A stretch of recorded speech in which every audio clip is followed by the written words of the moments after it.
Okay, so good morning. So this day we will discuss about arithmetic sequence. We will illustrate arithmetic sequence. So first we need to define what is that arithmetic sequence so that we could understand how we can make an arithmetic sequence. So by definition, pag sinabi nating arithmetic sequence, it is a sequence where every term after the first is obtained by adding a constant called the common difference. Ibig sabihin, meron siyang common difference, nag-a-add tayo ng specific number, constant, pare-parehong number sa first term or sa previous term. Okay, so let us have this one. We are about to create an arithmetic sequence given the a sub 1, that is the first term, and b, the common difference. So number 1, a sub 1 is equal to 3. Ibig sabihin, ang 3 natin ay ang first term. b is 2, ibig sabihin, ang common difference ay 2. So paano natin gagawin ito? Okay, so here, so since ang first term natin ay 3, so ilalagay natin dito ang 3. And then, ang common difference natin ay 2, so ibig sabihin, plus 2, we will have 5. And then, plus 2 sa 5, we will have 7. Plus 2 kay 7, we will have, okay, plus 2 kay 7, we will have 9. Then, plus 2 kay 9, we will have 11. Okay, and so on. So, pwede tayong maglagay ng tatlong tuldok. So, ibig sabihin, in that pattern, so plus 2, plus 2, plus 2, so adding 2 tayo. So, dito, to make it clear, ang arithmetic sequence natin ay 3, 5, 7, 9, 11, and then tatlong tuldok, ellipses. So, ibig sabihin, may mga karugtong pang, may mga terms pa dyan. Ano po? So, since may tatlong tuldok tayo, ibig sabihin, this is infinite sequence. Infinite sequence, ibig sabihin, hindi natin mabibilang yung terms niya kasi may tatlong tuldok. Ano po? So, we have that one. Okay, next, number 2. So, ang a sub 1 is equal to negative 10. Ang common difference, which is d, ay equal kay 3. So, sa example, sa gagawin natin sa number 2, ang first term ay negative number. Ang common difference ay positive number. So, paano kaya ito? So, ang first term natin ay negative 10. Okay, we will add 3. So, negative 10 plus 3. So, unlike sign, we will subtract. So, we will have 7. And then, the sign with the greater absolute value ay ang negative 10. So, therefore, negative ang sign. Okay, next ay plus 3 tayo dito since that is the common difference. So, negative 7 plus 3. Unlike sign ulit, subtract, we will have 4. And then, the number with higher absolute value is negative 7. So, the answer is negative. So, negative 4. Okay, to get the next term, plus 3 ulit tayo.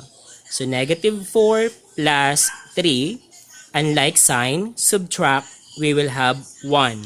Then, the number with higher absolute value is negative 4. So, therefore, the answer is negative. Okay, next to that is plus 3 ulit. So, negative 1 plus 3, unlike sign, subtract. So, 3 minus 1, we have 2. And then, the number with higher absolute value now is positive 3. So, therefore, the sign is positive. Okay. And then, plus 3, we will have 5, and so on. Okay. So, we have an arithmetic sequence having the first term negative 10 and the common difference 3. Okay. So, I will just write it here, our final answer. So, negative 10, negative 7, negative 4, negative 1, positive 2, 5, and then the ellipses. So, this is our answer. Okay, next is number 3. So a sub 1 is equal to negative 5. So our first term is negative 5. And then our common difference is negative 2. So therefore, so plus negative 2. So the answer is negative 7. Kasi negative 5 plus negative 2, same sign. So add 5 and 2, 7. And then both are negative, so negative 7. Okay, to get the next term, so plus negative 2. So negative 7 plus negative 2, the answer is negative 9. So both are negative, so negative ang sagot. And then 7 plus 2 is 9. To get the next term, so plus negative 2. So negative 9 plus negative 2, that is negative 11. Then plus negative 2, we have negative 13. Okay. And so on. So that's it. So ngayon, ang first term natin ay negative number at ang ina-add natin or ang common difference natin ay negative number, negative 2. So the final answer, we have negative 5, negative 7, negative 9, negative 11, and a negative 13. And then we have the ellipsis sign. It means continuation. So it is infinite sequence, infinite arithmetic sequence. So this is our answers. Okay, next, number 4.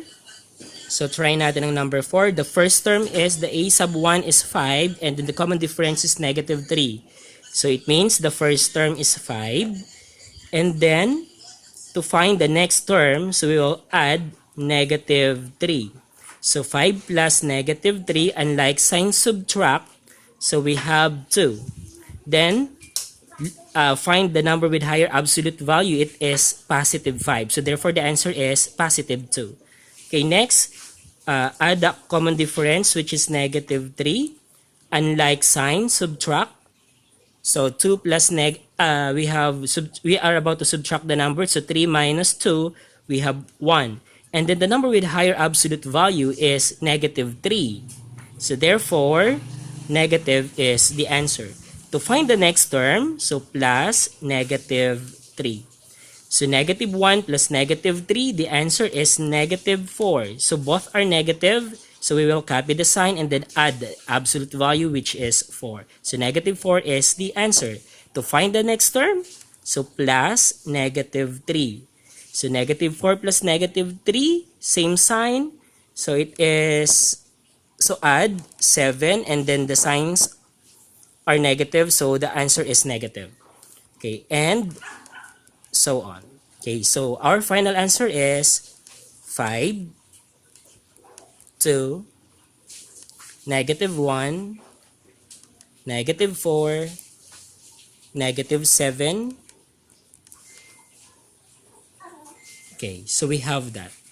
So hope you follow how to create an arithmetic sequence given the first term and then the common difference.